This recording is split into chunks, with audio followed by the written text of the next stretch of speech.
स्वागत है आपका उत्सव मोटिवेशनल स्टोरीज़ में। आज मैं आपको बहुत सुंदर कहानी सुनाने जा रहा हूँ। एक बहुत अमीर सेठ था, वह बहुत सुखी संपन्न था, परंतु अपने पुत्र के व्यवहार से बहुत दुखी रहता था।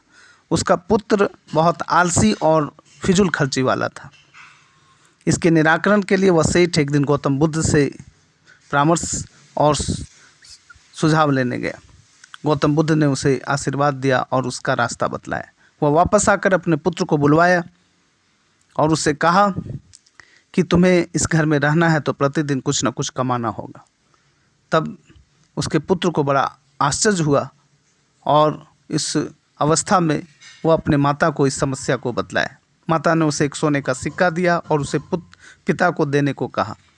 पिताजी उस सिक्के को देखकर समझ गए और उसे कहा कि इस सिक्के को तुम पास के कुएं में फेंक दो।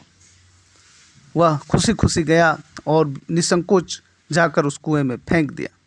दूसरे दिन जब फिर उसे कमाने का मौका आया तो वह अपने दादा दादी के पास चला गया। दादा दादी ने भी उसे एक सोने का सिक्का दिया और पिताजी ने फिर से वैसा ही कहा कि इसे पास के कुएं में जाकर फेंक दो। तब जाकर सेठ ने अपने परिवार को बुलाया, अपनी पत्नी, अपने माता पिता को समझाया। तब जाकर उसके परिवार ने उसके साथ देने का वादा किया और परिवार ने सिक्के देने से मना कर दिया। तब जाकर उसे जब कोई उपाय समझ में नहीं आया तब तीसरे दिन उसे कमाने के लिए बाज़ार जाना पड़ा और वह बाज़ार जाकर कड़ी मेहनत करने लगा। मेहनत कर दिन भर काम करने के बाद उसे मात्र एक चांदी का सिक्का प्राप्त हुआ। उस चांदी के सिक्के को लेकर बहुत खुशी खुशी वह अपने पिता के पास आया और उसे दे दिया। पिताजी उस चांदी के सिक्के को देखकर समझ गए और फिर पिताजी ने वैसा ही कहा कि बेटा, इसे जाकर भी तुम पास के कुएं में जाकर फेंक दो।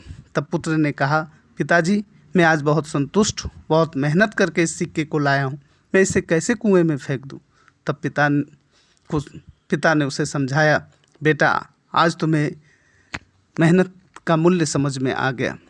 कभी भी मेहनत किए हुए धन को फिजूल खर्ची नहीं करना चाहिए, बर्बाद नहीं करना चाहिए और मेहनत हमेशा ज़रूर करना